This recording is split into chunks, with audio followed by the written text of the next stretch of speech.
Ayan po, sige tatayo tayong lahat and let us begin to worship the Lord today. Sino po dito excited na mag-worship? Kung excited ka na mag-worship, come on, sabihan niyo po kami to lift the name of Jesus Christ in this house today. Come on, sabay-sabay po tayo magpuri sa Panginoon.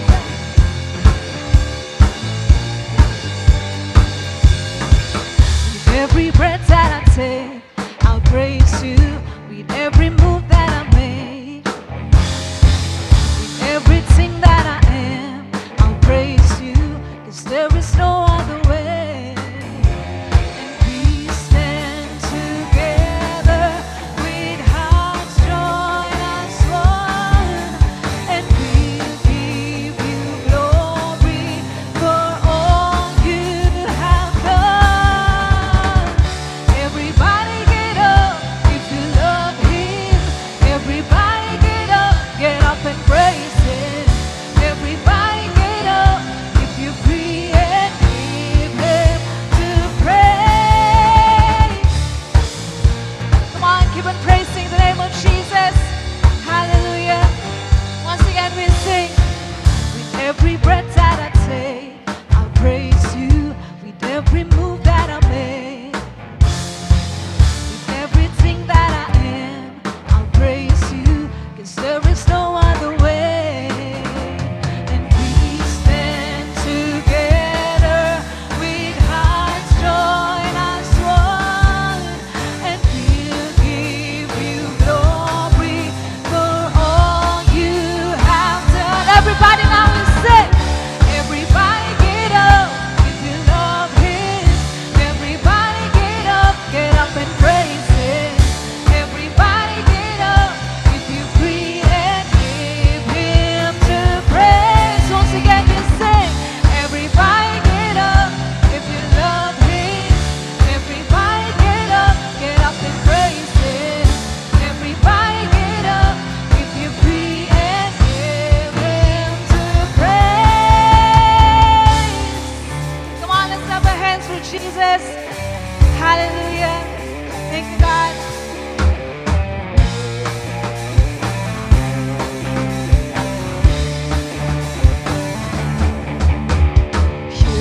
You, everything is all for you. We live in each day for you. Everything is all for you. Oh, oh, you, everything is all for you. We live in each day for you. Everything is all for you. Oh, oh, you, everything is all for you. We live in each day for you. Everything is all for you.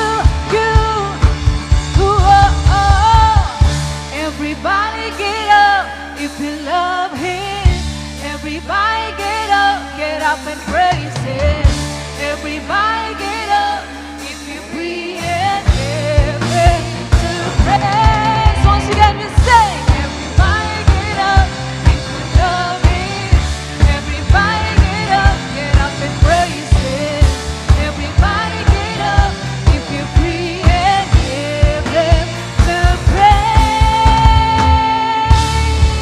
Come on, give Him the praise that He deserves. Pwede bang yung palakpak na para sa Panginoon? Hallelujah. And this time, syempre hindi mo po tayo tapos magpuri sa Lord. Hallelujah. Sino dito nabitin ka pang magpuri? Hallelujah. Come on, this time, allow the love of the Lord flow in this house as we give Him praise. Hey! Woo! Jesus,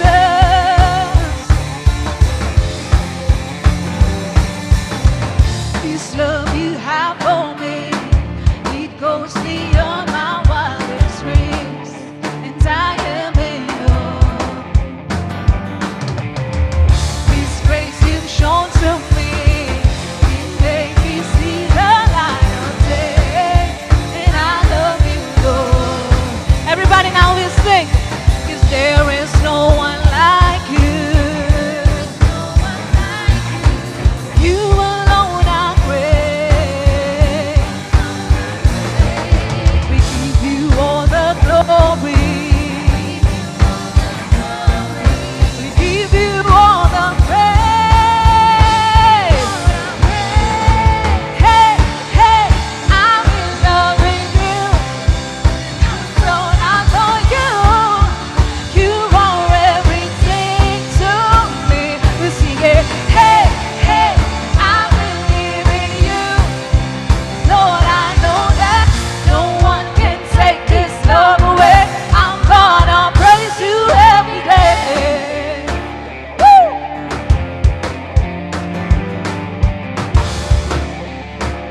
you, Jesus. Once again, we sing this love you have for me, Lord.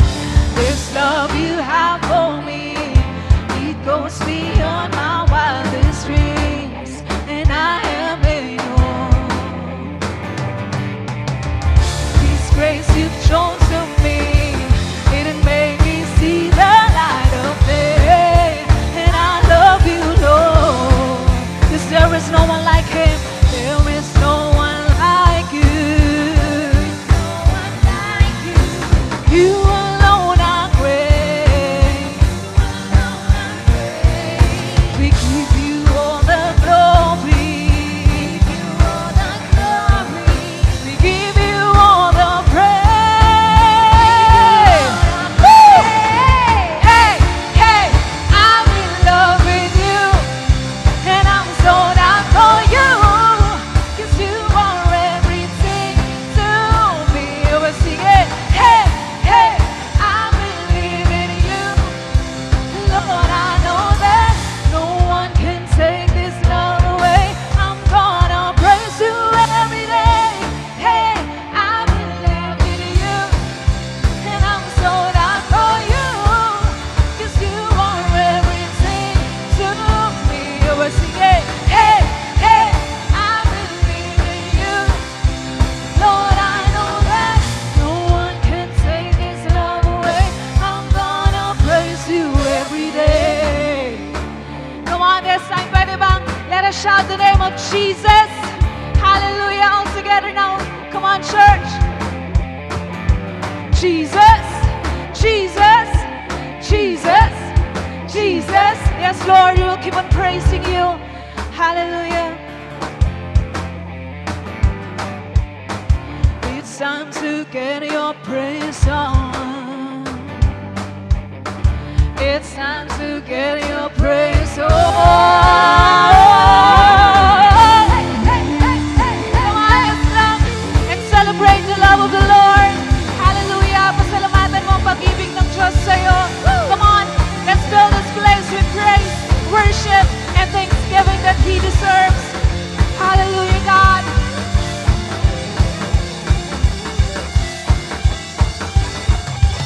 Hey, hey, I'm in love with you, and I'm sold out for you. 'Cause you are everything to me. We're singing. Hey, hey, I believe in you. Lord, I know that no one can take this love away. I'm gonna praise you every day. Hey, I'm in love with you, and I'm sold out for you. 'Cause you are everything to me. Let's sing it. Hey, hey, I believe in you. Lord, I know that no one can take this love away. I'm gonna praise you every day. Yes, Lord, praise you every day. Praise you every day. Thank you, Jesus. We will praise you every day. Hallelujah. Come on, give Him glory. Thank you, God. And this time, iikot po tayo for 60 seconds. Magkakamustahan po tayo. Come on, let us now begin our Light 16.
mapagpalang araw po sa ating lahat. Ayan, it's so glad to see every one of us still here together worshiping God as we wrap up this month of February. Kaya naman sabihin mo naman sa katabi mong, you are love. Pwede po ba yan? Ayan, we are all love. Kaya naman po makakaupo na po kayo. Ayan, so praise God, Light Family, because as we're now in the end of February, I believe that each of us deserves an affirmation for making through this month. Ayan, though the love month is over, naniniwala po ako na ang pagmamahal ng Panginoon ay hindi natatapos kailanman. Amen po ba?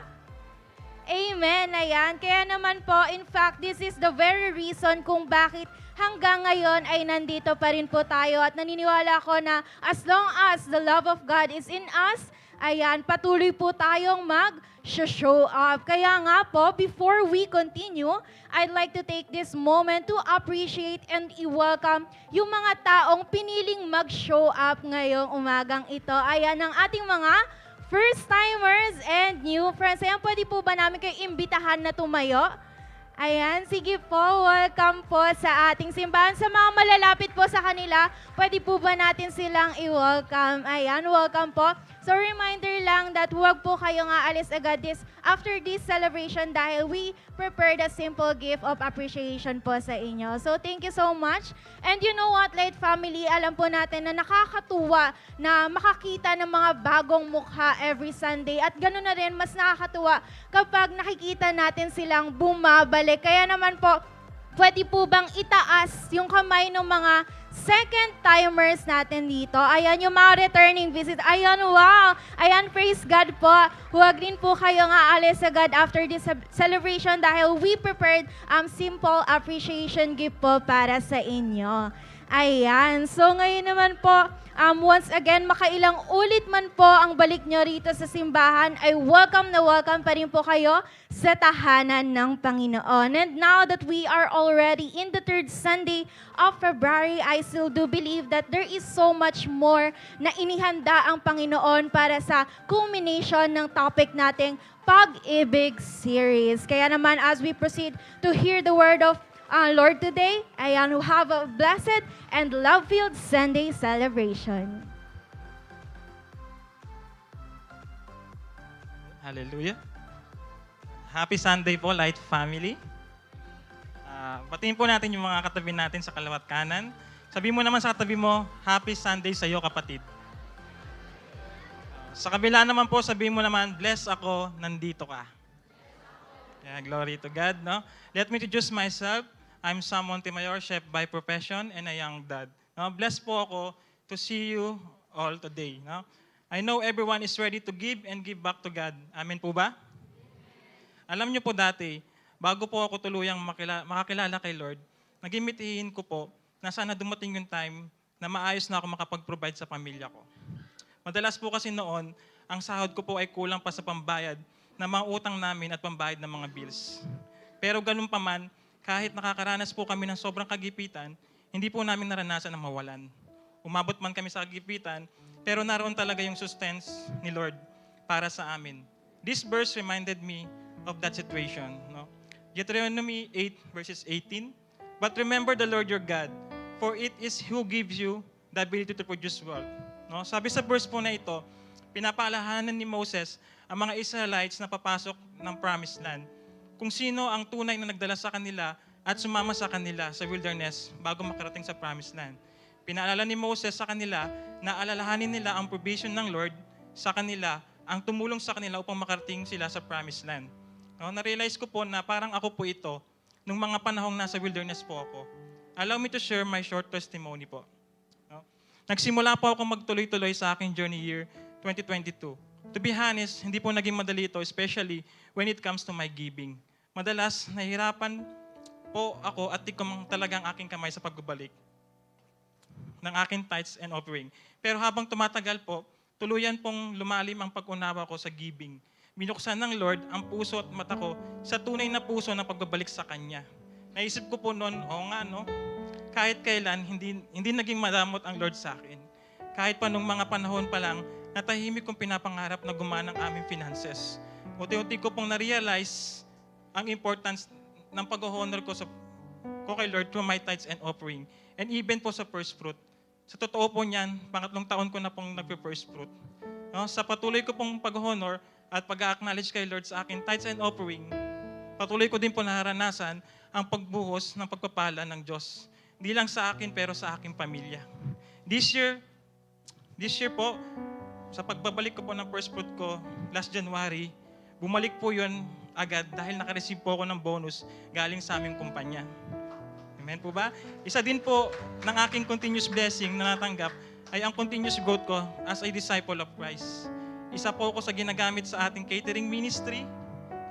And just recently po, isa din po ako sa napili to be a part of the core ministry of Young Married Couple Ministry. No? Kasabay po nito, nagagamit na din po ako ng Lord to lead young dads upang mas mapalapit sa ating Panginoon. Nagagamit na din po ang aming tahanan sa gawain ng Panginoon dahil po madalas dito po namin ginagawa ang sabay ng life group ng mga young moms and young dad. No? Nakakatawa pong isipin looking back, feeling ko hindi na po kami makakawala ng pamilya ko sa wilderness. Pero these testimonies only prove na pag marunong ka magbalik at kumilala sa tunay na nagbibigay, hindi ka niya bibiguin. Amen po ba? Kaya naman po mga kapatid, as a challenge po sa lahat, let us acknowledge and honor God with all our wealth. No? Huwag po natin kalimutan ang Lord sa lahat po ng meron tayo. Dahil po siya lamang po ay may kakayahan na ipagkaloob sa lahat ng ito sa atin. Amen? Without God, we are nothing and we have nothing. Amen po ba? Kaya naman po, as we prepare our tithes and offering, allow me to pray for you. Heavenly Father, salamat po sa opportunity to give back our tithes and offering as an act of worship and obedience natin sa iyo. Thank you, Lord, for reminding us that without you, we are nothing and we have nothing. Patuloy niyo pong i-bless ang mga anak niyo na patuloy na nagbabalik sa iyo. Ganun din po sa mga hindi nakakapagbalik ngayon, kayo din po mag-bless sa kanila nang sa ganun, makapagbalik din po sila sa iyo. Thank you, Lord. We love you. We praise you. In Jesus' name, amen. Let's give. May mga ushers po tayo sa paligid kung saan pwede natin ibigay ang ating mga tithes and offering. To those who wants to give online, you can send via transfer or e-wallet na naka-flash po sa ating screen. I believe, hindi pa po tapos si Lord. Patuloy po tayong mag-expect sa may experience natin ngayong araw. God bless us all po.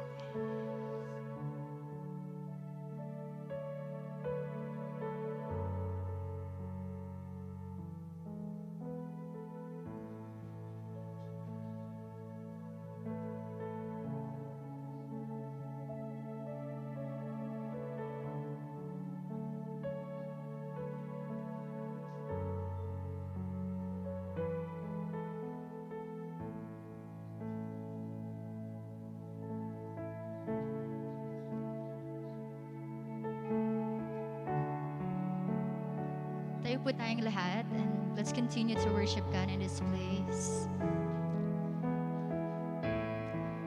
Come on, let's continue to worship God in this place. Hallelujah. Let's create a new song to God. Let's worship Him with all of our heart, all of our soul, all of our mind. For I believe that God deserves every praise, every worship, every adoration. He deserves everything. Worship you. Hallelujah. We love you, God. We love you, Lord. We so love you.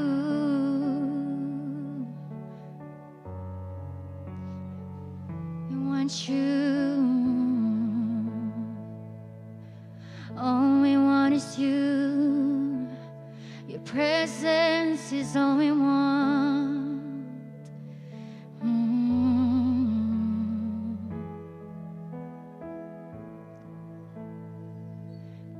Worship you, God. Worship you. Come on, let's sing this song with our hearts. I'll worship at your throne, whisper my own love song. With all my heart I'll sing for you, my dad and king. I live for all my days to put a smile in your face. And when we finally meet, it'll be for eternity. And oh, how wide you open up your arms when I need your love, and how far you would come if ever I was lost. And you said that all you feel for me is undying love, that you showed me through the cross. Oh,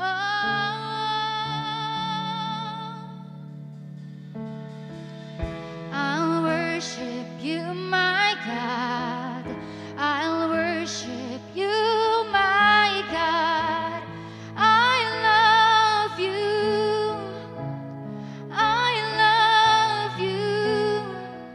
Forever I will sing. Forever I will be with you. I'll be with you.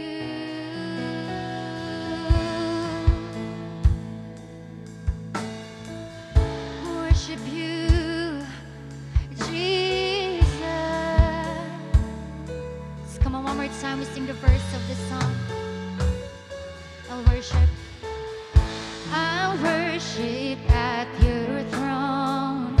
Whisper my own love song. With all my heart I'll sing for you, my dad and king. I live for all my days to put a smile on your face. And when we finally meet, it'll be for eternity.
your prayer. Sing it out to Jesus. I give you my heart. I give you my soul.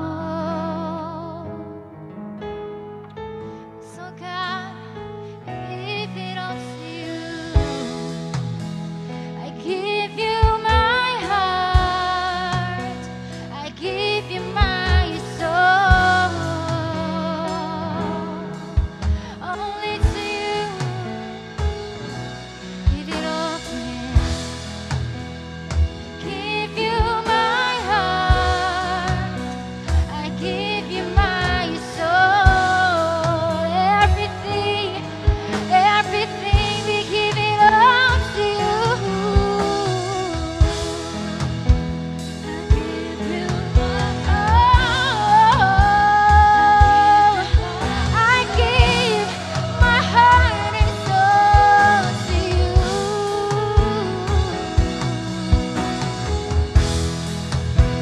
I give you my heart. I give you my soul. Can we raise up our hands to God as we sing and declare this song to Him? I give you my heart. I give you my soul. Come on, for the last time we declare. I give you, I give you, I give you my heart. I give you my soul. Lord, I give you my heart and soul. Lord, I give you my heart. I give you my soul. I live for you alone. Every breath that I take, every moment I'm awake. Lord, have your way with me. Lord, I give you my all. Give you my soul. I live for you alone. Every breath that I take, every moment I'm awake. Lord, have your way in me. Come on, just feel the love of God. His love is overflowing in this place. His grace is overflowing. Oh, we love you. Thank you, Jesus. Thank you, Lord. Come on, just the voices, church. Lord, I give you my heart. I give you my soul. I live for you alone. Every breath that I take, every moment I'm awake. Lord, have your way in me.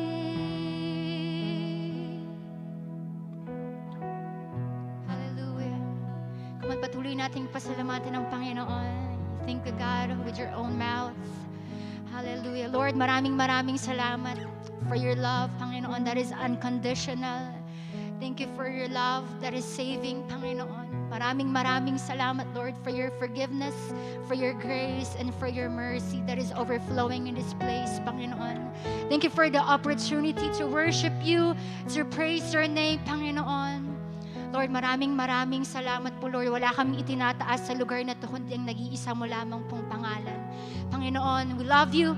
We appreciate you. Have your way in us this morning. This we pray in Jesus' mighty name. Come on, everybody, say aloud. Amen. Amen. This month of February po, 2025, ang ating series po ay Pag-ibig. At dinala po tayo nito sa pagkakakilala sa big idea behind love. And for the past weeks, ang objective natin is for us na yung natututunan nating biblical love ay ma-apply po natin sa kanya-kanya nating mga relationships. Tama po ba na bilang mga Kristiyano, importante that what we understand about love ay nagmamanifest sa mga relationships natin? Amen po ba? And I know that this is not a topic na isang upuan lang ay natututunan agad natin. Championing biblical love applied in our relationships can really take time. Pero mahalaga, we don't give up. Minsan, mahihirapan tayong gawin. Minsan, magkakamali pa rin tayo at magkukulang. Pero ang mahalaga, babangon tayo, lalaban tayo, and we don't give up in our relationships. Amen po ba? So now, as we culminate our series, we hope to touch every areas in love and relationships na kailangan po ng transformation ng Word of God. At pinakita po sa atin the past weeks, yung standard ng relationship, yung pong method, yung source ng love. But today, let's go beyond that. Sagutin po natin yung mga mahihirap na tanong na ito. Yung, paano ka magmamahal kung nasasaktan ka? At paano mo mamahalin yung taong inabandona ka at sinaktan ka, binitray ka? Paano mo mamahalin yung taong paulit-ulit kang sinasaktan? Paano mo mamahalin yung mga taong pinagtulong-tulungan ka sa group chat na hindi ka kasama? How do you love a very selfish person? Better yet, how do you love a difficult person? And today, let's answer these questions by the Word of God. We will talk about, our culmination topic is entitled, The Love Bigger Than the Self. Are you excited? Manalangin po tayo. Let's ask the Lord for help to understand the Word of God today. Hallelujah, God. We believe that you are the force, the love that brought us here into this place. Ikaw ang dahilan kung bakit kami naririto.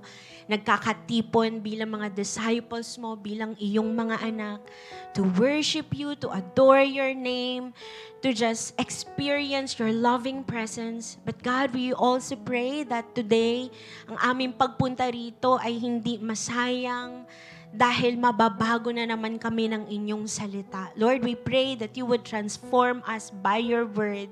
God, bigyan niyo kami ng pusong receptive. We humble ourselves before you. Help us, Holy Spirit, to comprehend your word. Tulungan kami, Panginoon, ng inyong salita na yung aming mga relationships ay lalong matransform at mag-glorify ang pangalan mo. Samahan niyo po kami, Banal na Espiritu, sa aming pag-aaral. Itago niyo po ako sa inyong likuran. Kayo po ang malayang kumilos sa bawat isa. We allow you to move mightily in our midst today, O God. And we honor your presence in this place. This is our prayer in Jesus' name. And everybody say, Amen. Pwede bang palakpakan natin si Lord? And before you sit down, kamustahin mo yung katabi mo, greet the person beside you, sabihin mo sa kanya, I'm blessed that you're here today. At makakaupo po ang bawat isa. Amen. So, sino po dito excited na sa word ni Lord? Taas po ang kamay, patingin nga po. Amen. So, ito pong love month na ito, na trigger po ng mixed emotions. Patapos na po ang love month. Tuwang-tuwa yung mga singles. Amen. So, marami pong mixed emotions, Hindi lang po kilig, hindi lang po saya. Some of us feeling loved. But while the world celebrates romantic love, there are those who are dealing with abandonment. There are those who are dealing with feeling of being alone. Sino dito tuwing love month, mas damang-dama mong mag-isa ka? Lahat sila, merong pinopost na, ikaw ang aking palagi. Ako, palaging mag-isa. Ganun po ba? Okay. Or there are those who are dealing with hurt, and yung mga patuloy na nasasaktan sa isang complicated na relationships. There are those naman na nangungulila sa kanilang mahal sa buhay, na maybe nasa ibang bansa, or yung iba naman ay sumakabilang buhay. So, there are so many things that this love month can really make us feel. Tama po ba? At alam niyo po, madaling magmahal kapag yung makinarya mo ng pagmamahal bagong-bago pa. Nagsisimula pa lang, malakas pa, at nare-reciprocate sa'yo. Okay? At yung puso mo nalulunod ng love, ang dali pong magmahal pag ganun. Pero ang tanong, paano pag ubos na? Paano pag sira na? Or paano kapag yung pinapamahal sa'yo ng Lord ay yung taong hindi mo gustong mahalin or mahirap mahalin? Are you here? May kausap po ba ako? Kasi po yan yung pag-uusapan natin ngayon. Amen? And this doesn't only apply on your romantic relationships, marriages. This also applies in your friendship, in your family, mga relatives, at kung sino-sino pang relationship sa buhay natin. The answer is love bigger than the self. So today po, let's talk about the 3 distinct qualities of love that's bigger than the self. 3 katangian ng pag-ibig na higit sa sarili. Tingnan mo nga yung katabi mo, ready na ba siya? Tanungin mo nga siya, ready ka na ba? Sa mga team online po natin dyan, pakitype, ready na ako. Okay, so 3 distinct qualities of love that is bigger than the self. Number 1, the bigger love is servant-minded. Sabihin nyo nga po, servant-minded. Sabi po ng Philippians 2:2-7, meron po tayong NIV sa screen, but I'm gonna read from the Tagalog version. Okay? Sabi po sa verse 2, lubusin ninyo ang aking kagalakan, magkaroon kayo ng iisang kaisipan, mabuklod kayo sa iisang pag-ibig at magkaisa kayo sa puso't diwa. Verse 3, huwag kayong gumawa ng anuman dahil sa pansariling layunin o pagyayabang, sa halip bilang tanda ng pagpapakumbaba, ituring ninyong higit ang iba kaysa inyong mga sarili. Verse 4, pagmalasakitan ninyong kapakanan ng iba at hindi lamang ang sa inyong sarili. Verse 5, naway magkaroon kayo ng kaisipan na tulad ng kay Kristo Jesus. Verse 6, kahit taglay niya ang kalikasan ng Diyos, hindi niya ipinagpilitang manatiling kapantay ng Diyos. Verse 7, sa halip, kusa niyang binitawan ang pagiging kapantay ng Diyos at namuhay na isang alipin. Ipinanganak siya bilang tao at nang siya'y maging tao, nagpakumbaba siya at naging masunurin hanggang kamatayan, maging ito man ay kamatayan sa krus. Ang Diyos po ang mapagpala sa kanyang salita. Now, this verse po, or this passage po ay parte po ng liham ni Apostol Pablo sa Philippian Church. Ito pong simbahan na ito, ang Philippian Church po, ay isa sa mga kino-commend ni Paul for being a generous church, a church na talagang obvious ang kanilang faith and love. Pero also, tinuturuan sila ni Pablo how to navigate relationships, no, using the biblical love.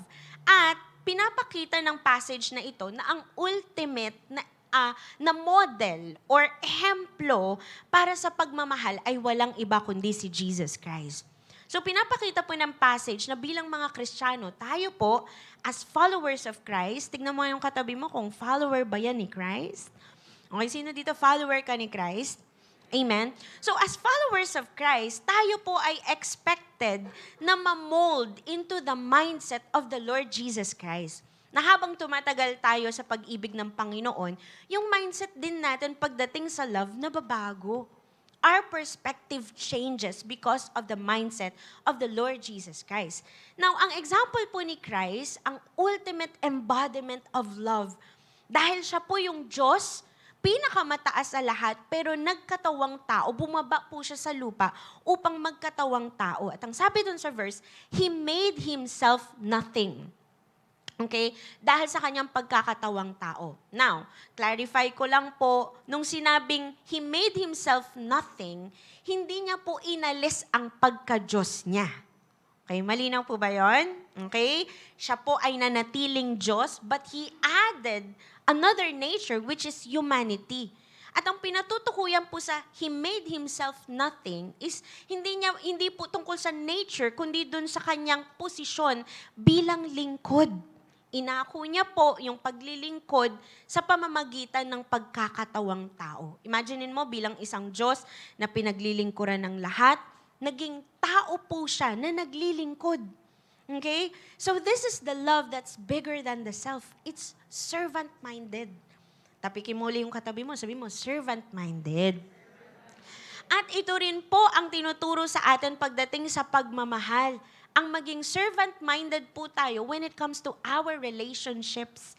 Okay? So, ano nga ba ang servant-minded na love? Para po maintindihan natin, tignan po natin yung opposite. Kasi pre-provide din po ng passage kung ano yung opposite ng servant-minded love. At ito po ay nakafocus sa una, self-interest. Sabihin nyo nga po, self-interest. In Greek is the word erythia, okay? Which means the strife, rivalry, or yung pagtatrabaho for your personal gain. Okay? Yung personal ambition na hindi na nakatingin sa kapakanan ng iba or acting for carnal ambition at the expense of other people's welfare. Ibig sabihin, naaapakan na yung kapakanan ng iba. Okay? Another is the word vain conceit. Okay? Sa Greek po ay kinodoxia. Okay? Which means empty pride or vain glory or false sense of glory. Ito po yung ambisyon, makasariling ambisyon na nakasentro lang po talaga sa sarili at naghahanap ng personal recognition at honor ng walang substance. Kung sa Pinoy language po natin, ang tawag natin dito ay mahangin. Okay? Electric pan. Okay? Sabi mo sa katabi mo, hindi ka yun. Okay?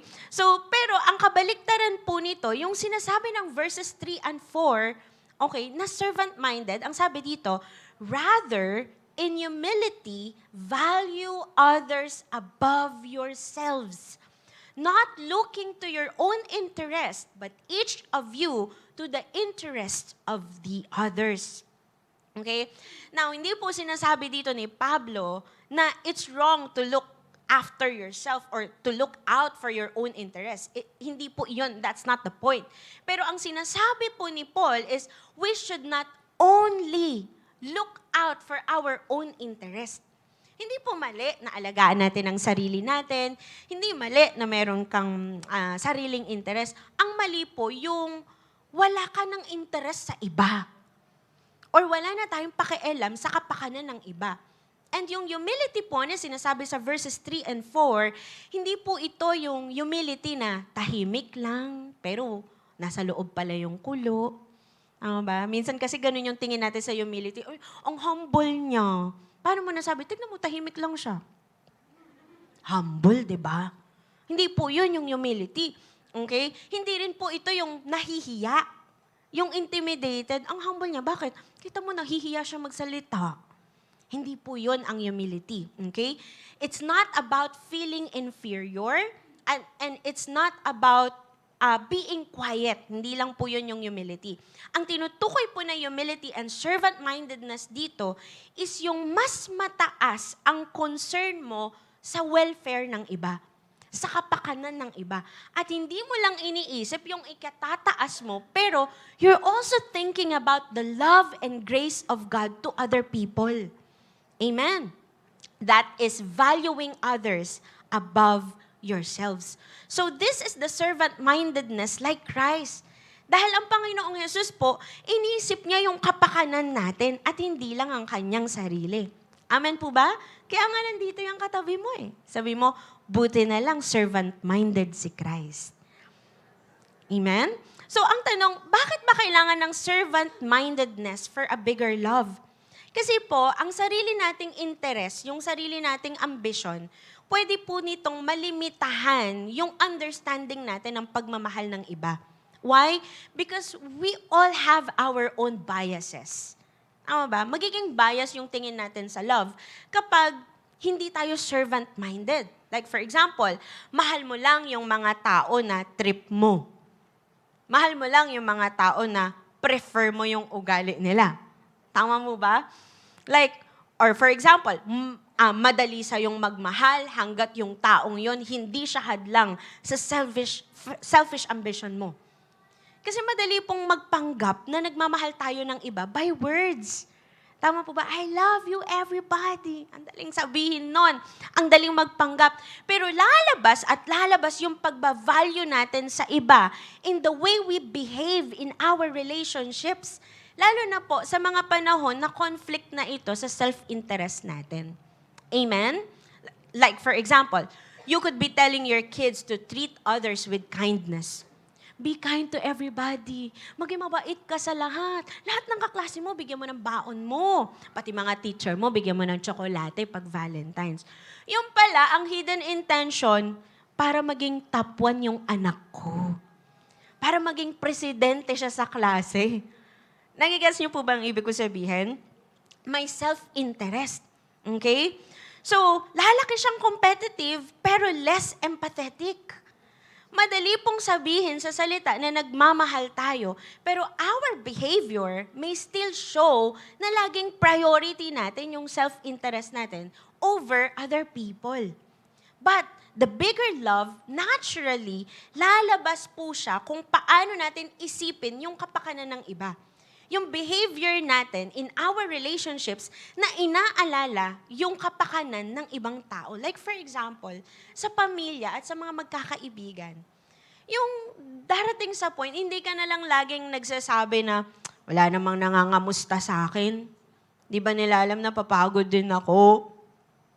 Tignan mo ito mga kaibigan ko, kinakausap lang ako pag uutangan ako. O di kaya sa pamilya, pag uwi ko ng bahay, wala man lang nagtatanong kung kumain na ba ako. Hindi ko naman po sinasabing mali yung mga rants na yon. Pero yung bang darating din sa point na hindi na lang ganun yung mga rants natin. Pero ikaw mismo, naghahanap ka na ng way how you can serve your family, how you can serve your friends, or kung paanong ikaw na yung mag-i-initiate sa kanila ng mga bagay na hinahanap mo for yourself. Naunawaan po ba natin? Yung di ka na naghihintay ng kamusta, ikaw na yung nangungumusta. Ayaw nyo kung kamustahin na, kakamustahin ko kayong lahat. Ganun po. Amen po ba? Or for example, sa church, you're not only looking after your own network. Sinisik mo rin yung welfare ng iba. May genuine na pagva-value sa welfare ng iba. Amen po ba? So nagsisimula po ang bigger love na servant-minded sa atin kapag sinasantabi na natin yung selfish ambition, yung vain conceit, dahil iniisip mo na yung ikabubuti or yung kapakanan ng ibang tao. That's servant-minded love. Amen? Again, sabi mo nga sa katabi mo, servant-minded. Next, number 2, na distinct quality of love that's bigger than the self is the bigger love is self-abandoned. This time po, we will read from John chapter 15 verses 12 to 17. Meron pa rin po tayong NIV sa screen and I'm gonna read from the Tagalog version. Sabi po sa verse 12, ito ang aking utos, magmahalan kayo gaya ng pagmamahal ko sa inyo.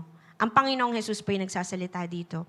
Verse 13, ang pinakadakilang pag-ibig na maaaring taglayin ng sino man para sa kanyang mga kaibigan ay ang ialay ang kanyang buhay para sa kanila. 14, kayo'y mga kaibigan ko kung tinutupad ninyo ang aking mga utos. 15, hindi ko na kayo tinuturing na mga alipin sapagkat hindi alam ng alipin ang ginagawa ng kanyang Panginoon. Sa halip, itinuring ko kayong mga kaibigan sapagkat sinabi ko sa inyo ang lahat ng narinig ko sa aking Ama. 16, hindi kayo ang pumili sa akin, ako ang pumili sa inyo. Hinirang ko kayo upang kayo'y humayo at magbunga at manatili ang inyong bunga. Sa gayon, ang anumang hingin ninyo sa Ama sa aking pangalan ay ibibigay sa inyo. 17, ito nga ang utos ko sa inyo, magmahalan kayo. Sabihin nyo nga po sa katabi nyo, can you face the person beside you, please? Sabihin mo, magmahalan daw. Ayan. Tignan mo, doon pa lang no, na hirap na tayo. Paano pa kayo pag i-apply na natin yung magmahalan? Titingin ka pa lang sa katabi mo, hirap na eh, no? Now, this time naman po, itong passage na ito, this is part of yung parang huling habilin ni Christ sa mga disciples niya during the Last Supper. Okay? So, bago po siya dakpin at bago po siya patayin ang Panginoong Jesus, tinipon niya na yung mga disciples at pine-prepare niya na sila sa kung ano yung mga mangyayari. Sinabi niya na rin na aalis siya, mag-a-ascend siya, that they will not see Him physically for a while. Okay? Dahil nga po, aakyat siya sa Ama, pero ibibigay niya naman ang kanyang banal na spirito. So, dito po makikita natin yung degree ng love na meron ang Panginoong Jesus para sa kanyang mga disciples. Na hindi na lang daw sila tinuturing na servants or alipin ng Diyos or alipin ng Panginoong Jesus, but He treats them as friends. Wow, sino po dito gusto mo yun? Yung friend ang tingin sa'yo ni Lord. Yung tawag niya sa'yo, uy, trupa. Saan niya yan? Pag nagpipray kayo, dude, baka naman, ganun ba kayo mag-pray? Besh, kasi, kailangan ko ngayon ng pang-tuition. Ganun po ba kayo? Ito po, hindi lang po ito yung casual friends na tinutukoy. We're talking about brotherly love. Yung friendship na umabot na sa brotherly love, ganun daw po ang tingin ni Christ sa kanyang mga disciples dahil tinuro niya sa kanila yung mga nalalaman niya about the kingdom and about the Father for the whole 3 years that He spent with them. And in this passage, we will see two kinds of love na nag-intertwine po sa relationship ni Lord sa kanyang mga disciples. First is yung agape love. Sabihin niyo nga po, agape. Na ang ibig sabihin po is the unconditional love na nanggagaling po kay Lord. And pangalawa is yung philos or yung friendship or brotherly love. Now, yung philos po or friends, okay, sabihin niyo nga po, philos. Yan. If you have a philos, you will not feel lost. Tag niyo ako dyan, Joke lang. Okay, so pag sinabi pong philos, it's someone dearly loved. Or yung chini-cherish mo, yung pina-prized mo in a personal and intimate way. Or a trusted confidant. Yan. Sino po may ganun dito? Yung meron kang trusted confidant. Or someone you hold dear in a close bond of personal affection. Okay? So, philos po, it emphasizes a bond of friendship and companionship. Minahal mo kasi kasakasama mo. Okay? Meron kang in-invest na oras. Okay? Parang si Lord sa mga disciples. So, listen to this. This is the comparison. Agape is value-driven love, while philos is experience-based love. Okay? Pagka inutos sa'yo ni Lord na i-agape mo yung isang tao, whether nakakasama mo siya o hindi, gusto mo yung ugali niya o hindi, basta sinabi ni Lord, i-agape love mo siya, unconditional love, mamahalin mo siya. Gamit yung love ni Lord. So you can agape love a stranger, actually. Okay? You can agape love an enemy. Pero iba yung philos. Yung philos, nag-spend ka ng time, nag-spend ka ng relationship, ng affection. By experience, minahal mo siya dahil nakilala mo siya. At shinare mo lahat sa buhay mo. That's philos. Okay? Nauunawaan po ba? Amen. May kausap po ba ako sa likod po? Okay pa po kayo dyan? Amen. Okay. So, i-compare natin, no? Tinuruan tayo ni Lord to love unconditionally with the agape love na meron siya. At sa paraang ito, matututo tayong magmahal ng mga difficult people. Ng mga taong mahirap mahalin. Yun yung gagamitin natin pagmamahal. Okay? Oo nga naman, napakahirap nga namang i-philos yung isang tao na, alam mo yun, hirap na hirap kang pakisamahan. So, agape love muna. The unconditional love. Kaya kahit stranger, difficult people, mahirap mahalin, you can love them using the agape love. Walang kondisyon, walang reason, kundi yung love ni Lord sa'yo, kahit nasasaktan ka pa, mamahalin mo pa rin. Amen. And when I'm talking about agape love, I'm talking about those relationships na nasa isip mo na ayaw mong isipin.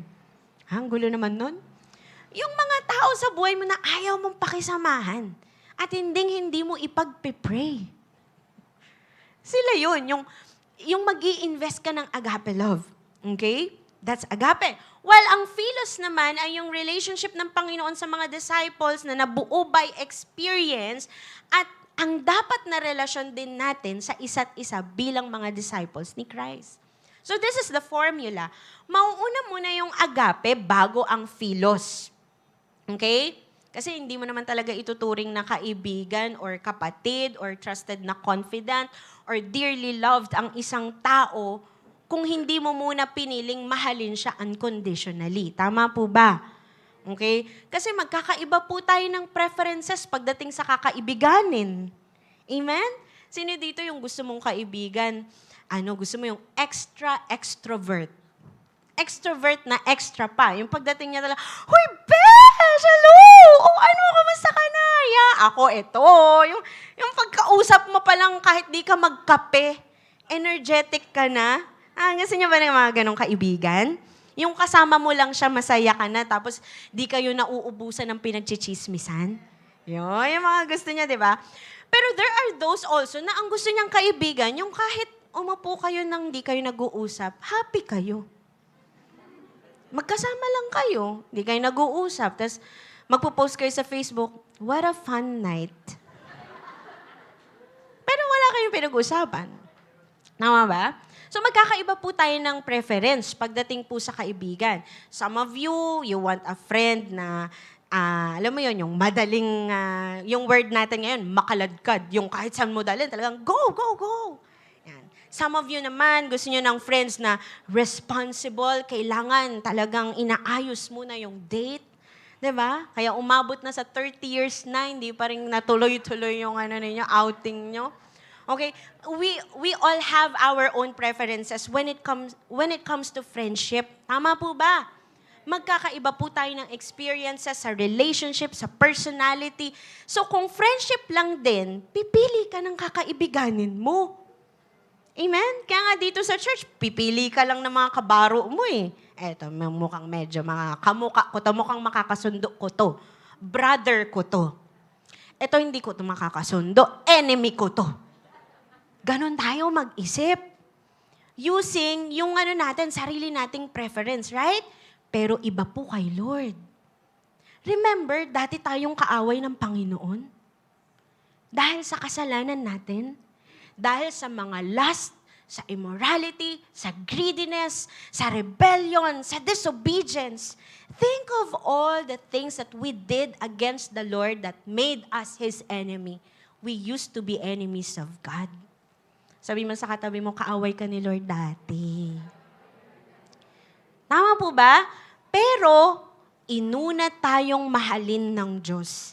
It is His initiative na mahalin tayo unconditionally by His agape love. And by that agape love, niligtas tayo ng Panginoon at nag-invest siya sa atin ng companionship, ng experience, by discipleship, by the Holy Spirit. And tinuring niya tayong mga kaibigan nung ibinigay niya sa atin ang mga secrets ng kaharian ng Diyos. Now we are not only servants of God, we are friends of God. Amen? Sabi mo sa katabi mo, kaibigan ka na ni Lord. Trupa na kayo. Okay? So kay Lord, ang formula ay mahalin muna natin unconditionally regardless kung ka-vibes mo, ka-culture mo, ka-network mo, ka-language mo, kakulay mo, ka-ilong mo, kabibig mo, regardless kung ano ang kanyang pagkatao. Tapos from that, you start to form the bond, the philos, yung friendship na brotherly love at loyalty na nanggagaling kay Lord. It is built in companionship and experience sa pamamagitan ng or bonded by the love of Christ. At ang extent daw po ng ganitong formula ng pagmamahal is, sabi ni Christ sa kanya, sabi ng salita ng Diyos, si Christ daw, He was able to lay down His life for His friends. Ang extent ay, ang kanyang buhay kaya niyang ialay. This is the love that is self-abandoned. Amen. May kausap pa po ba ako? Now, bakit kailangan may self-abandon sa bigger love kapag kapwa disciples? Nga pala, ang context po nitong text na binasa natin is love for a fellow believer. Okay? Yung kapwa disciple. Okay? Now, bakit kailangan self-abandon tayo sa pagmamahal sa isa't isa? Pwede bang tumingin muna tayo sa kanan at kaliwa natin? Sa likod? Quickly scan this place and look at the faces of the people around you. And if you are looking at disciples of Jesus Christ in this place, I want you to know that tayo po ay inutusan ng Panginoon, we are commanded to love each other. Okay? Sabi mo nga sa sarili mo, love each other. Okay? So, bakit nga ba kailangan may self-abandon para mahalin mo yung katabi mo, yung nasa likod mo, at yung mga tao dito sa loob? Dahil ang self po, lagi siyang may instinct ng self-preservation. Amen. Nung nagsisimula pa lang mag-bond yung mga disciples, marami mga times po, nagtatalo-talo sila kung sino yung pinakamagaling sa kanila. Kaya lagi silang nahuhuli ni Lord na sabi ng Biblia, they're fighting about who's the greatest among them. Sino raw yung pinakamagaling sa kanila. So, nangyayari, pinapagalitan sila ng Panginoon. Tinuturuan sila mag-serve. Tinuturuan sila magpakumbaba. They were caught by Jesus. And the Lord Jesus Christ exemplifies a bigger kind of love among them. Ginawa niya, hinugasan niya yung paa nila. Tapos sinabi niya, ganito niyo mamahalin yung isa't isa.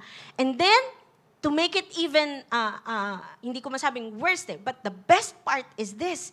Inalay niya yung buhay niya para sa kanila sa krus to save them. You know, after that, makikita natin, may nagbago sa bond ng mga disciples After nung kanyang crucifixion, nung death ni Christ, nag-resurrect siya, tapos binigay ang Holy Spirit, yung atmosphere ng brotherhood nagbago. They began to love each other as a family. And dumating sa point, sila-sila na yung nagtuturingan na pamilya hanggang kamatayan. They were loyal to Christ and to the brotherhood of Christianity. Amen. Ito po ang nagagawa ng bigger love. That is why ang utos sa atin ng Panginoong Jesus, mga kapatid, is love each other as I have loved you. Ang standard, yung love ni Christ sa mga disciples. So ang love ni Christ po ay self-abandoned. Hindi po ito tungkol sa self-preservation. Amen. Na ano po ba ang difference, Pastora, kapag self-preservation ang pagmamahal or may self-preservation? The difference is that self-preservation is loyal to self. Kaya nga self-preservation Loyal ka sa sarili mo. While self-abandon is loyal to the love of Christ. Amen. Now, disclaimer lang, hindi ito yung pinababayaan mo na lang yung sarili mo. O sige pala, Pastora, dapat pala i-abandon ko yung sarili ko. Di na ako maliligo. Di na ako magtututbrush. Okay? Pati po yung pagtututbrush nyo, pagmamahal yan sa kapwa nyo. Tama ba? Tignan mo nga, magsabi mo nga sa katabi mo, God bless you. Tignan mo kung mahal ka niya. Kung mahal ka niya, nagtutbrush yan. Okay? Tama po ba? Hindi ito tungkol sa pagpapabaya sa sarili. Pero tungkol po ito sa sinuko mo yung sarili mo sa pag-ibig ni Christ. Kaya kung saan ka dadalhin ng pag-ibig na yun, handa kang gawin yun. Amen. So let me get this straight. Baka magkamali po tayo ng intindi. Pag sinabing self-preservation kasi, ililigtas mo yung sarili mo kahit nakikita mong nagdurusa or mapapahamak yung iba. Hello? Lalo na kapag may tsunami na. Ay talaga, wala ka nang pakialam doon sa iba, ililigtas mo yung sarili mo. Like for example, napunta kayo sa isang isla. 10 kayo. Iisa lang ang manok. Leeg pa. Tapos ilang araw nang lumilipas. Tama ba? Nakakita na ba kayo ng mga ganong movies, yung mga survival, or yung reality show ng Survivor? 'Di ba? Ililigtas mo yung sarili mo kasi that's the instinct of humanity. Kapag survival na ang pinag-uusapan, ang gagawin natin, we will preserve our comfort, we will preserve our survival, our life, at the expense of other people. Nature natin yun, instinct natin yun right? Amen? Ako lang ba? Pero ang opposite po nito ay ang self-abandoned love ni Christ na inuna niya ang kaligtasan ng kanyang mga philos kahit ialay ang sariling buhay to save them from danger. Amen po ba? Now, self-preservation abandons other people for the sake of the self. Iniiwan ng tao para isalba ang sarili. But the bigger love abandons self-preservation for the sake of others. Iniiwan ang sarili para isalba ang iba. Nakita niyo po ba kung anong klase yung love na meron si Lord na tinatawag niya yung mga disciples niya na magkaroon din? Hindi na ito basta yung klase ng love na tara, gather tayo sa church. Yun yung love one another. Tapos ipopost natin sa Facebook, this is how we love. Nag-gather kami weekly. Tara, fellowship tayo, sama-sama tayo. No. It's beyond that. Higit pa doon. It's bigger than that. Tungkol na to dun sa part na gusto kong mahalin mo pa si Lord, gusto kong mas makilala mo pa si Lord by the way I love you. And if it takes na isusuko ko yung isang pirasong manok ko para sa'yo, gagawin ko. I hope you're getting my point. May kausap pa po ba ako? Amen? Ito po yung agape na nauuwi sa philos, a love of a friend na handang ibigay ang buhay para sa kaibigan. At ito rin daw pong magiging way para malaman ng mundo na tayo'y disciples ni Christ. Ang sabi po ng John 13:34-35, samahan niyo nga po akong basahin ng malakas. Ready? 1, 2, 3, go! A new command I give you. I have loved you, so you must love one another. By this, everyone will know that you are my disciples if you love one another. Hindi po sinabing, everyone will know that you are my disciples if you post it on Facebook nang merong background ng Light Church. No.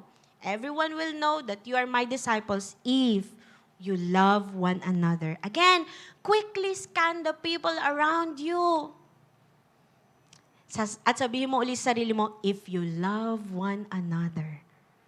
Amen? Yung brotherly, sisterly bond na hindi po peke, hindi occasional lang, hindi once a week lang, hindi puro words lang, pero may genuine na bond na wala sa mundo. It will attract people into the discipleship. It's self-abandoned love. Amen? Sino po dito may natututunan? Palakpakan po natin ang Panginoon. And the last distinct quality of love that's bigger than the self, number 3, the bigger love is soul healing. Sabi po ng Isaiah 53:5, but He was pierced for our transgressions, He was crushed for our iniquities. The punishment that brought us peace was on Him, and by His wounds we are healed. Sa Tagalog po, ngunit dahil sa ating mga kasalanan, kaya siya nasugatan. Siya ay binugbog dahil sa ating kasamaan. Tayo ay gumaling dahil sa pahirap na dinanas niya at sa mga hampas na kanyang tinanggap. You know, this passage po is a prophetic verse about the Messiah. Ito po ang sinapit ng Panginoong Hesukristo 2,000 plus years ago dahil sa pag-ibig niya sa atin. He went through the cross, died on the cross for us. Sabi po ng 1 John 4:10, this is love, not that we loved God, but that He loved us and sent His Son as an atoning sacrifice for our sins. Para po sa katubusan natin, for our atoning sacrifice dahil sa ating kasalanan, ang Panginoong Jesus po, siya yung dumanas ng abandonment. Siya po yung dumanas ng hurts, betrayal, literal na wounds, and even death. Imagine, He was abandoned by the very philos na pinaglaban niya at inispendan niya ng time. He was betrayed by the disciples na tinuring niyang kaibigan.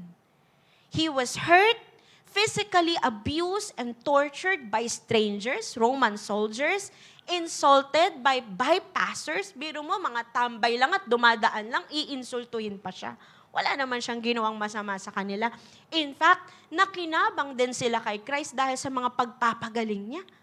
And yet, ang mga taong yun, tinawanan siya, pinagdudahan siya, at sinabihan siyang, kung totoong ikaw ang Kristo, tulungan mo yung sarili mo. Tuwang-tuwa sila, nakikita nila that Jesus Christ was crushed. And He's dying on the cross. And you can say, pinagtulong-tulungan siya ng mga tao. Have you been here? Have you been here in this kind of situation? Yung sitwasyon na para kang pinagkampi-kampihan ng mundo para durugin. O yung pakiramdam na habang masaya yung iba, ikaw umiiyak ka, mag-isa ka, pinagtaksilan ka. Have you been there in that situation? Na parang yung iba natutuwa pa habang ikaw nasasaktan ka. Let me tell you, Jesus knows and Jesus had been there. Dinaanan din po ng Panginoong Jesus ang lahat ng pinagdaanan ng tao na offenses. Pinagdaanan ng tao na hurts, wounds, and even physical death. Pero ang bigger love ng Diyos ang dahilan bakit hinayaan itong lahat ni Christ na mangyari sa Kanya kahit may kakayahan naman siyang pigilan ito kasi Diyos siya.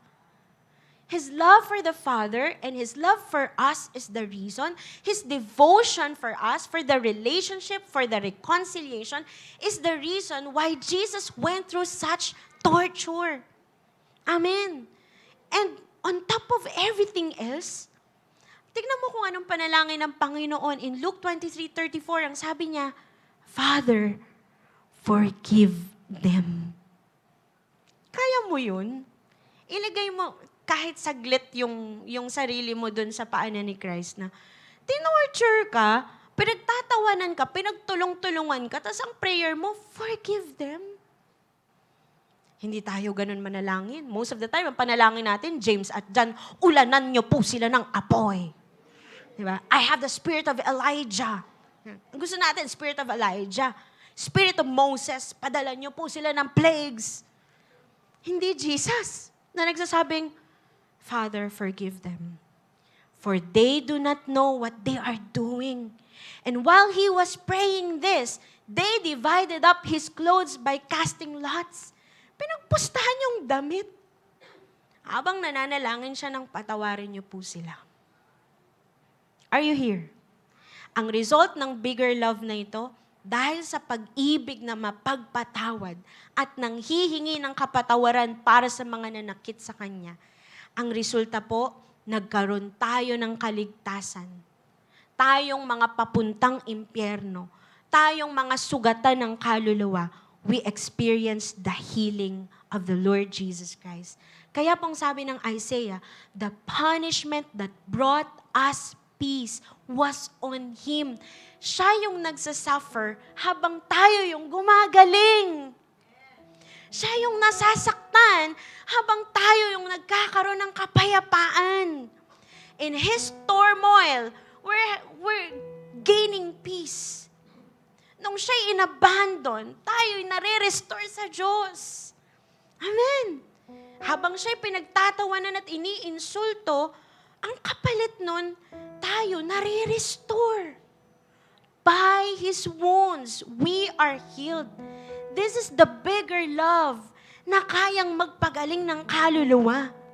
Sinasaktan na siya, nagpapagaling pa ng iba. Amen? I want you to know na kaya lang po tayo nagkaroon ng kapayapaan sa Diyos. Kaya lang po tayo nakakalapit sa Diyos. Kaya po tayo may kapatawaran sa kasalanan natin.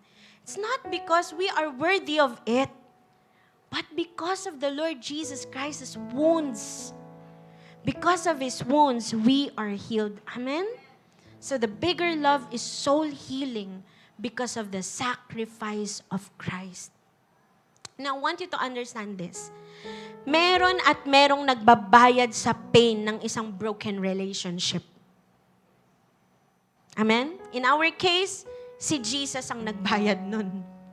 Ng lahat ng sinira natin dahil sa kasalanan, si Jesus ang nagbayad nun. Yung kaluluwa nating may sakit, si Jesus ang nagbayad ng cost nun. Hindi po libre. Di ba sinasabi sa atin, pinipreach sa atin na libre lang ang kapatawaran. No, binayaran ni Jesus yun. Na libre tayo. Pero si Jesus ang nagbayad. Amen? Malaki yung binayad. Dugo ng Panginoong Jesus. para lang tayo ay mapagaling. Sino dito grateful kayo sa ginawa ni Lord? Taas nga po ang kamay. Patingin nga po ng mga nagpapasalamat sa Panginoon at palakpakan siya ng malakas. Thank you, Jesus, for your love. Thank you, Lord. Well, let me tell you this. The same manner that Christ forgave us is the way we forgive others for the healing of broken and wounded souls. In the same way, kapatid, kung paanong si Kristo ay nagpatawad ng mga taong nananakit sa Kanya, ganun din tayo tinatawag ng Panginoon upang magpatawad ng iba. Tignan mo yung katabi mo, ang bilis na bawi nung saya niya kanina. After niyang pumalakpak, biglang, ayoko na. Sa akin pala nakatutok to. Ephesians 4:32, be kind to one another, tender-hearted, forgiving one another as God in Christ forgave you. You will know that a person has been forgiven if that person is also ready to forgive. Amen? You know, sa ating po mga relasyon, whether in marriage, sa family, sa mga kaibigan, sa fellowship ng mga believers, ang mga hurts at brokenness po, inevitable yan. It's inevitable. Offenses are inevitable. Hindi po yan maiiwasan. Tapikin mo yung katabi mo, sabi mo, hindi yan maiiwasan. Tao tayo, may weakness tayo. Amen? May kanya-kanya tayong upbringing. May kanya-kanya tayong kultura. We can offend one another paminsan-minsan. And because of sin, yan ang effect sa mga relationship natin. At hindi po libre ang pananakit. Meron at merong nagdudusa. Like for example, broken marriages affect the kids with unimaginable consequences. Akala no mag-asawa, sila lang ang nasaktan, pero yung mga anak nila magsasuffer hanggang paglaki. Another, betrayal in friendship destroys the trust and peace. Kaya ngayon, magkakaroon na siya ng pagdududa sa ibang tao. At ang mahabang cycle ng mga broken relationships goes on and on hanggat nananatiling broken ang kaluluwa at walang healing. We will continue offending and hurting. Pero ito po ang ginagawa ng bigger love. Yung sugat ni Kristo, the wounds of Christ, dahil sa kanyang sakripisyo, ito yung nagdudulot ng healing. Ito yung nagdudulot ng kapayapaan, ng reconciliation because He Himself forgave us. It gives us no reason para mag-resent dahil binayaran niya na lahat ng pagkakautang ng offenses sa atin. Dahil dito, we can now find healing in our relationships too. That's why, ang utos sa atin ng Biblia in Colossians 3:13, bear with each other and forgive one another. If any of you has a grievance against someone, forgive as the Lord forgave you. And over all these virtues, put on love which binds them all together in perfect unity. Good news is, there is a love that heals souls. Merong pagmamahal na kayang magpagaling ng mga kaluluwang broken, mga kaluluwang wounded at hurt. The bigger love of Christ na nagtuturo sa ating magpatawad. Maybe some of you would say, andaya naman, pastora, ako yung inagrabyado tapos ako yung magpapatawad. Hindi nga siya nang hingi ng tawad. Tama ba? Meron po bang ganun dito? Tatayo, tas magsasabing, tumututol ako. Ganyan. Yes, for the sake of your healing, forgive kung paano ka pinatawad ng Diyos through Christ. Nang matanggap po natin ang kapatawaran ni Kristo, nagsimula rin pong mag-heal yung mga sugat na dulot ng ginawa ng ibang tao sa atin. Kasi po yung kapatawaran ng Panginoong Hesus, it teaches us na grace lang ang dahilan kung bakit tayo napatawad, hindi dahil worthy tayo nun. Kaya grace din po ng Diyos ang magbibigay sa atin ng kakayahang magpatawad. Did you know that forgiving is a power? Alam niyo po ba ang pagpapatawad ay kapangyarihan? At yan ang kapangyarihan na kayang ibigay ng grasya ng Diyos. Amen? Now, when God calls us to forgive, hindi ibig sabihin nito na ino-overlook na ni Lord ang tama at mali. Hindi sinasabing wala na siyang pakialam kung sino ang tama at mali. No, God is still just. He is still holy. Pero hindi tayo inutusang magpatawad dahil walang pakialam si Lord sa mga feelings or hurts natin. Hindi sinasabi ng Lord na wala akong pakialam kung naabuso ka, wala akong pakialam kung ginawang ka ng masama, basta magpatawad ka. Hindi po ganun si Lord. He knows, He understands kung ano yung ginawa ng tao sa atin. Instead, it's the opposite. Kaya niya tayo tinuturo ang magpatawad is because He knows the hurt that we've been through. Amen. And He cares about us. Actually, kaya tayo nais ni Lord na magpatawad para sa sarili nating healing. Sabi mo sa katabi mo, para sa'yo rin yun. Because when we refuse to forgive, we bleed resentment na lalong nagpapalalim ng pain. Ang itsura po niya, yung isang sugat na lalong inukit-ukit, tinusok-tusok. Gagaling na sana pero tinusok na naman. Hindi siya nagsasarado. Hindi siya nag-heal because of unforgiveness and resentment. But when we forgive, we start healing. Are you here? We don't forgive when it doesn't hurt anymore. We forgive even when it hurts so that it heals until it doesn't hurt anymore. Nagets niyo po ba yung ibig ko sabihin? Hindi tayo nagpapatawad dahil wala na tayong nararamdaman na sakit. Nagpapatawad tayo kahit masakit pa para mag-heal na siya at tuluyan ng mawala ang sakit.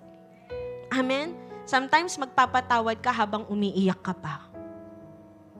When we forgive, ang itsura niya para siyang sugat na dinidisinfect. It stings sa simula. It stings, ang sakit. Pero unti-unti nag-heal, unti-unti nagko-close yung wound until nagiging isa na lang siyang peklat. Nagiging scar na lang siya. You still remember, but it doesn't hurt anymore. Are you getting the point? Practical tip lang po. Ito po yung ginagawa ko. Ganito po ako mag-process sa sarili ko kapag nagpapatawad ako. Aalalahanin ko muna yung ginawa sa akin. And then naaminin ko bakit ako nasaktan. Lord, inaamin ko nasaktan ako kasi ganito yung naramdaman ko, ganito yung... And then iiyakan ko yun kung kinakailangan. Tapos susubukan kong maki-empathize dun sa taong nakasakit sa akin. Siguro kaya niya yung nagawa sa akin kasi ganito. Then I will remember God's grace to me. Pinatawad din ako ni Lord, And I will remember that God loves that person too. Tapos sasabihin kong, Lord, I'm canceling the depths of this person sa akin. I'm releasing him or her to you. I release forgiveness. Then I will pray for that person. At kung uulitin ko na naman yung prosesong yon until it doesn't hurt anymore. The bigger love will help you heal when you choose forgiveness. Ito po yung love na soul healing. Amen? May natutunan po ba tayo? Pwede ba nating palakpakan si Lord? What is the bigger love than the self? The bigger love is servant-minded, self-abandoned, and soul healing. Pag sinabing love bigger than the self, hindi po ibig sabihin na hindi mo na mamahalin yung sarili mo. Kasi ang sabi ng Matthew 22:39, love your neighbor as yourself. Mahalin daw ang kapwa ayon sa pagmamahal sa sarili. Hindi po utos yung mahalin ang sarili, ha? May mga preachers po kasi pag tinuturo to, sinasabi, ang command ni Lord, bago ka magmahal ng kapwa, mahalin mo muna yung sarili mo. Narinig nyo na yan. Hindi po command yan. It's an assumption. Inassume na ng Bible na we all have a certain amount of self-love. Lahat tayo may certain amount of self-love. Kahit yung taong galit na galit sa sarili niya, may certain amount pa rin ng self-love. At kung paano mo minamahal yung sarili mo, that measure you use to care for yourself, the measure you use to love yourself, is the same measure that you use to care for other people, to love other people. Amen? So, makinig po sa akin maigi, hindi po selfishness that you love yourself already.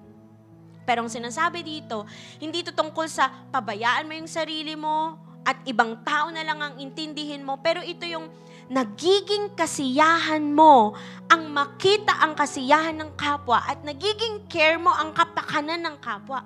You don't choose between loving yourself and loving your neighbor. No. Instead, ultimately, you gain life in giving your life to others. And in turn, it changes you. Nagbabago ka ngayon ng perspective. Nagbabago yung kasiyahan mo. Nagbabago yung fulfillment sa'yo. Nahanap mo yung meaning, yung purpose, yung significance mo sa pagbibigay mo ng buhay mo sa iba. The love that's bigger than the self is a kind of love that defeats our old self. Yung old self po natin, sakim. May pakikipagtunggali, laging nakikipag-rival sa kapwa, nagsisinungaling, gina-justify ang mali, palaaway, chismosa, magulang, magnanakaw, masamang ugali, mapanirang puri, laging gusto ang pleasure. Selfish, murderous, bitter, mainggitin, covetous, mayabang, walang respeto sa authority, rebelde at walang submission. That's our old self. Ang ginagawa ng bigger love, dinidefeat niya yung old self so that the new self will come in. Kagaya ng sinasabi ng Ephesians 4:22-24, napapalitan ng bagong or renewed spirit to give way to a bigger love. Amen. Ang challenge ko po sa bawat isa mga kapatid, ang journey mo sa mga relationships at sa pag-ibig, mahihinto yan pag pinili mong hindi na lumaki yung pag-ibig mo sa iba. Pag ang limit mo na lang yung kaya lang ng self, yung self-interest, yung hanggang dun lang sa kaya ko. At ang possible na result, you will end up walking away to every relationships that hurt you. Pag nasaktan ka, alis. Pag nasaktan ka, alis. Paliit ng paliit yung mundo mo kasi bawat kaibigan mo nasasaktan ka, aalis ka, hanap ka ng iba. Are you getting the point? If you will stop growing bigger in love, you will miss out on great life badges that you can only learn in love. May mga bagay po sa buhay na matututunan lang natin pag nagmahal tayo ng mas malaki. So as a challenge, grow bigger in love by surrendering your old heart to God and asking for a new heart. Gaya ng sinasabi ng Ezekiel 36, I will give you a new heart. I will put a new spirit in you. I will take out your stony, stubborn heart and give you a tender, responsive heart. Kung hanggang ngayon, yung puso mo nagmamatigas while you're hearing this, I pray that the Holy Spirit will touch you right now. At hihingi tayo ng bagong puso na mas mag-a-accommodate pa ng mas malaking pagmamahal na mahihigitan yung sarili. Si Lord lang ang may kayang magbigay nito. Amen? So right now, can we all close our eyes? Can I invite everyone to please rise? Tatayo po tayong lahat habang nakapikit. I want you to put your hands sa tapat ng iyong puso. Put your hands on your chest, in front of your heart, and begin to talk to the Lord right now. Make a personal prayer and come to God. And sa mga oras na yun to, I have this question. Kamusta yung puso na yan? How's that heart? Is it hurt? May hurt ba yung nararamdaman? Limited na ba ang pagmamahal? Sugatan na ba yan at napapagod? Puno na ba yan ng bitterness? Matigas na ba yan at stubborn? Kamusta yung puso mo? Kaya pa bang mag-accommodate ng mas malaking pagmamahal? O yung puso na yan, sinasabi niya kay Lord, Lord, okay na ako dito. Ito lang yung kaya ko. Pipili lang ako kung sino yung mamahalin ko. Kamusta yung puso na yan? Masunurin pa ba kay Lord? O nagmamatigas na, disobedient na? Mapagmalaki na ba? Puno na ba ng vain conceit? self-interest, self-preservation. Kapatid, sa mga oras na ito, nakikita mo yung puso na yan, puno na ng unforgiveness, bitterness, and resentment. I pray that this day, hindi ka papayag na matapos ang oras na ito na hindi ka magkakaroon ng trading ng puso. Trade that old heart for a new heart from the Lord. At magsisimula ang lahat sa pagpapatawad. Right now, if you know that the Lord is speaking to your heart, and there are people that you need to forgive, there are people na nilalagay si Lord sa puso mo na kailangan mo mag-release ng forgiveness. Now is the time to do that in the presence of the Holy Spirit. Come on. Hayaan mo lang na ipasakop mo ang puso na yan sa pag-ibig ng Diyos na mapagpatawad. Surrender that heart to the love of Christ. If that heart had been stubborn, surrender that heart to the love of Christ. Kung ang puso na yan ay naging mapag-imbabaw, naging mayabang, naging ma-pride before the Lord, thinking only of the self-centered, selfish ambition ang inuuna, surrender that heart. Hindi mo talaga magagawang alagaan ang mga relasyon sa buhay mo hanggat nananatiling makasarili ang puso na yan. Hanggat self-interest lang ang iniisip ng puso na yan. Liliit ang mundo mo, kapatid. Hanggat hindi mo inaabandona yung pusong makasarili. It's time to surrender self-preservation. And this time, be open before the Lord. Be humble before God. And surrender everything. Surrender that old heart. Surrender that old prideful heart. That old resentful heart. That old unforgiving heart. And give Him all the hurts.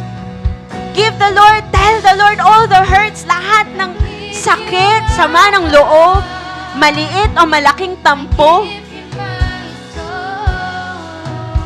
Give it to God. Now is the time. Wag mong palampasin tong oras na ito na kumikilos sa iyong banal na spirito at nagkakaroon ng trading in the spirit dahil bibigyan ka ng Diyos ng bagong puso.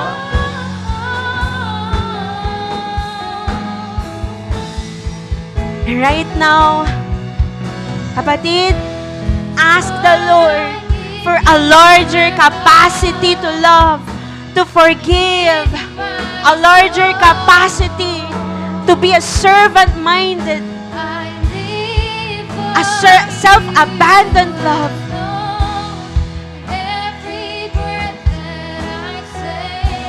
Commit yourself to a love that is bigger than the self. I-dedicate mo yung puso na yan sa Panginoon. At hayaan mo na ang pag-ibig niya ang magbigay sa'yo ng kapasidad na magmahal pa ng tao, magpatawad pa, at huwag sumuko sa mga relationship sa iyong buhay. Maybe it's your relationship with your family. Don't give up on your family. Maybe it's a relationship sa mga kaibigan mo, sa mga ka-churchmate. Don't give up on them in your marriage, with your kids.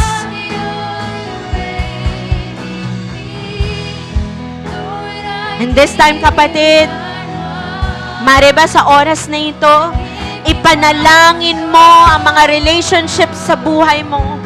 And I'm not just talking about the relationships in your life na maayos. Pray about the broken relationships in your life. May mga relasyon sa buhay mo na inisnap mo na, hindi mo na pinansin, iniwan mo na. Mariba sa oras na ito, ipanalangin mo yung mga relasyon na yon, ipanalangin mo yung mga kaibigan na yon, ipanalangin mo yung mga kapamilya na yon. Pray for them now, come on. Open your mouth, begin to pray. Pray for those relationships because God cares about them too. God loves them too. Those people you ignore, those people na na-hurt ka, God loves them too. Lord, have your way in me. Lord, I give you my heart. I give you my soul. I live for you alone.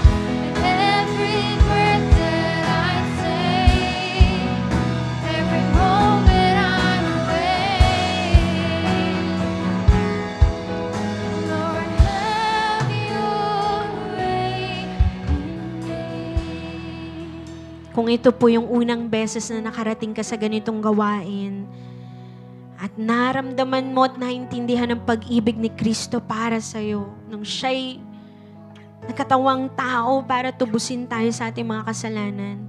If you want to have a personal relationship with God today,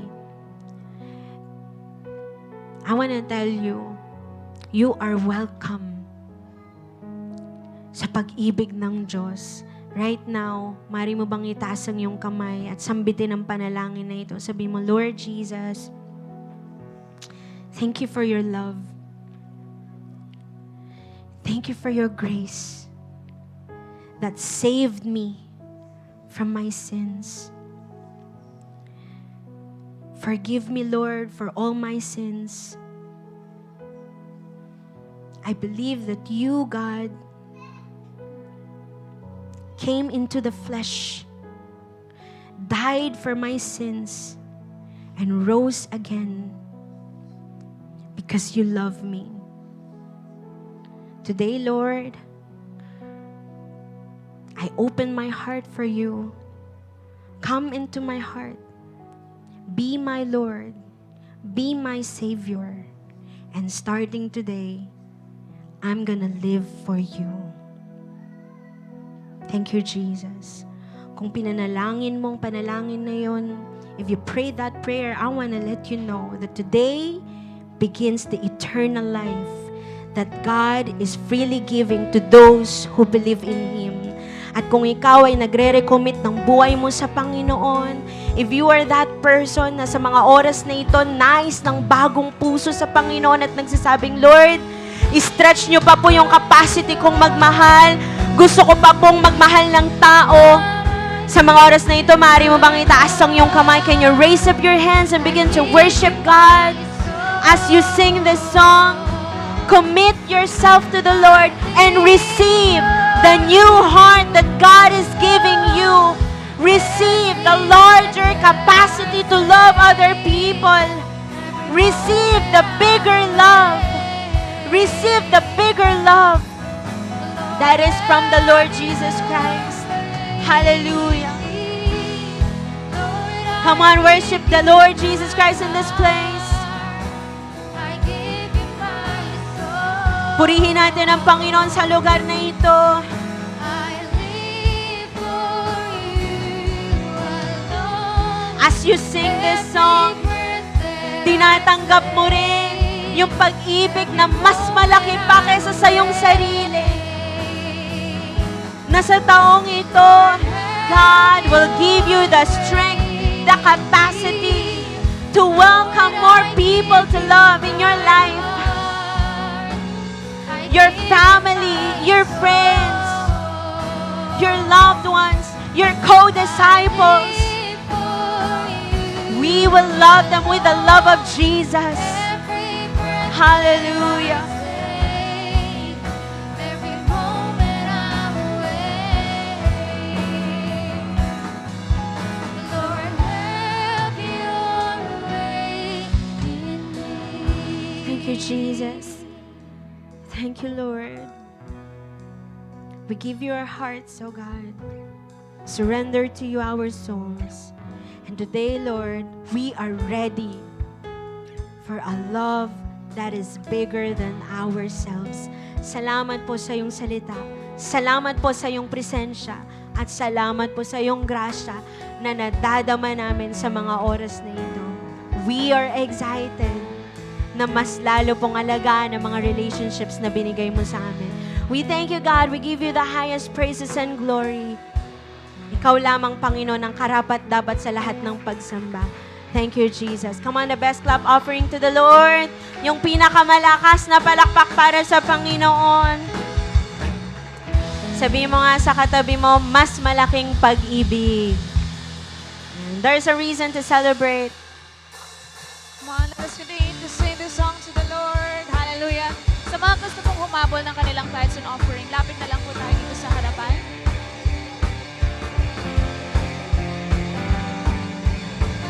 This love you have for me, it goes beyond my wildest dreams, and I am in awe. This grace you've shown to me, it made me see the light of day, and I love you, Lord. 'Cause there is no one like Him, 'cause there is no one like you. No one like you.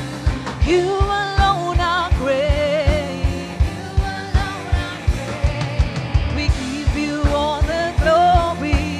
We give you all the glory. We give you all the praise. We give you all the praise. Hey, hey, I'm in love with you, and I'm sold out for you, 'cause you are everything to me. I will sing it. Hey, hey, I believe in you. Lord, I know that no one can take this love away. I'm gonna praise you every day. Hey, I'm in love with you, and I'm sold out for you, 'cause you are everything to me. We're singing, hey, hey, I believe in you. Lord, I know that no one can take this love away. I'm gonna praise you every day. Amen, amen. How many of you are blessed today? Amen. Taas po natin kamay natin sa Panginoon. Pasalamatan natin ng Diyos. Lord, maraming salamat po sa ginawa niyo sa amin sa araw na ito. Thank you for your word that is always feeding our soul and transforming our lives. Salamat, O Diyos, dahil may care ka sa aming mga buhay kung bakit sa buwan na ito ay pinakailaman po ng inyong salita ang aming mga relationships, ang paraan namin ng pagmamahal. Kaya Lord, this time we pray na tulungan niyo po kaming i-apply lahat ng aming natutunan. Na Lord, paglabas namin sa lugar na ito, hindi lang po kami basta nagsimba, pero Lord, yung mga natutunan namin, Lord God, ay makikita rin as a testimony sa aming mga buhay. Pagpalain niyo po ang bawat pamilya na nire-representa ng bawat isa, O Diyos. I pray for your healing sa mga may karamdaman in the name of Jesus. I pray for your provision, O God, sa mga may pangangailangan. Lord, we pray for your favor upon every businesses, sa mga nagtatrabaho, O Diyos, kalakasan, karunungan, ganun din po sa aming mga estudyante. And Lord, ingatan niyo nga po ang bawat isa, O God. And Lord, we pray na itong week na ito, idarang mo kami sa mga tao na nais mo na paranasan namin ang pag-ibig na nanggagaling sa iyo. Lord, hindi po kami papayag na next week babalik kami dito nang wala kaming invite, oh God. Maraming salamat po, Panginoon, sa ginawa mo sa amin sa araw na ito. Receive the blessing of the Lord. The Lord bless you and keep you. The Lord make His face shine on you and be gracious to you. The Lord turn His face toward you and give you peace. We thank you, Lord. We love you. This is our prayer in the name of the Father and of the Son and of the Holy Spirit. And everybody say, Amen, Amen. God bless you po. See you po next Sunday at magkamayan po tayo.